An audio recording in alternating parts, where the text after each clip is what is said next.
think that it was money that made the world go round, when in reality it was the underlying supply of cheap energy, much of it coming from oil.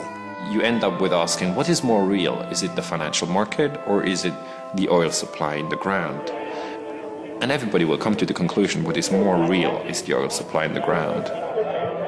The financial system is a system full of petrodollars, and if you take them out, it's bound to shrink.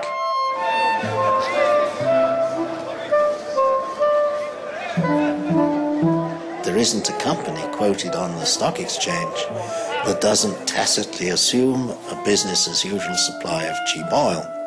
Well, that isn't there anymore. That means that virtually every company is overvalued on the stock exchange. And as the financial community recognizes this, well, that might trigger some kind of overreaction and stock market collapse. I think it's very likely.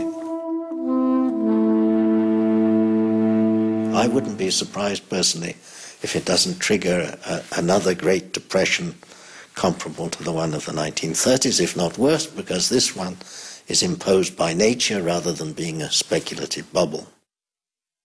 I've taken this time span here from 5,000 years ago to the present to 5,000 years in the future. And what we call recorded history began about 5,000 years ago.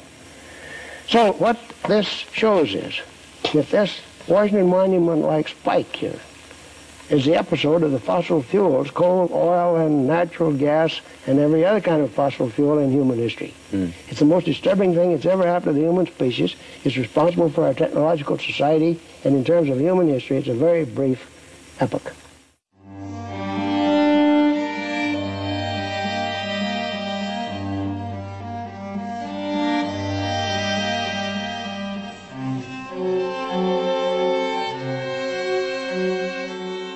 At the time of Christ, there were about 300 million people on the planet, which had somehow about doubled by the end of the 18th century when coal came on, then came good old oil, and suddenly the population went up 6 times.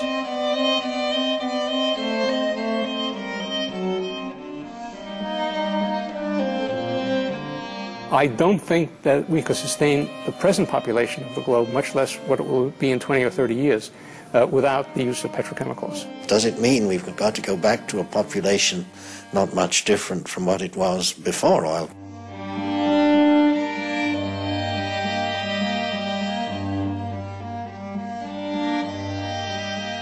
In the absence of fossil fuels, how many people can the world support? Many people believe maybe 1.5 billion, 2 billion people.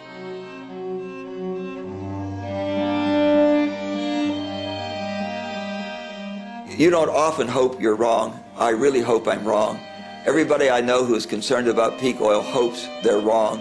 I don't think I'm wrong. I don't think they're wrong.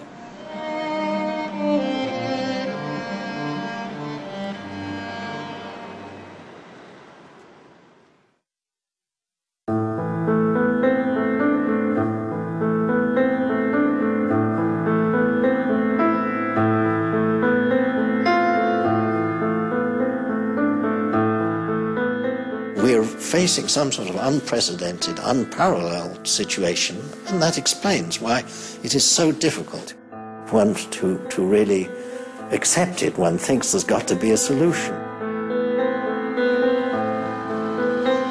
It's somehow contrary to our mindset to think about these things. We just don't like to do it. We've got used to the filling station has been there for as long as we can remember, and normal people say, well, it's going to be there into the future. It's very hard, and it's doubly hard because it really has never happened before.